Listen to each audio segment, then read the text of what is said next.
Hello mga Broden TV. Ito'y lugar na Palimbang Sultan Kudarat. Ito'y napakagandang lugar. Ito yung yung baryo niya, Middle. Napakaganda, may bundok sa gitna. Oh. Dito sa lugar na to, pagka masikap ka, mabuhay ka dito. Mamuli ka ng isda. Mabuhay ka na ng maayos. Kaya yan, kahit basta masikap ka.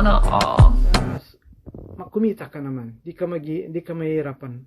Basta sikap ka lang, puta ka ng isda ka, muli ka ng isda. Nandyan, napakagandang lugar ito.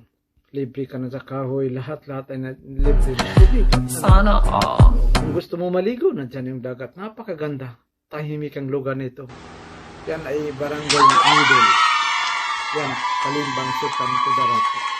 Yan, napakaganda. May bundok sa gitna ng dagat. Hindi naman sa kagitnaan. Kumaga sa tabing dagat lang. Pero lang, pwede ka naman tumawid doon. No? Napakaganda. O, yan nyo. Dito yung lugar na nagugustuhan kong tirahan. Inshallah, pangarap ko makatira dyan. At mapuntahan ko din. Inshallah. Yan, napakaganda. O.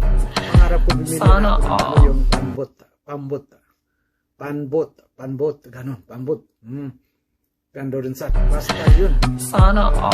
Pangarap ko makabili ng pamot kasi pangarap ko rin manguli ng isda dyan. Dati, yan ang dyan ako nanguli. Nung binata pa ako.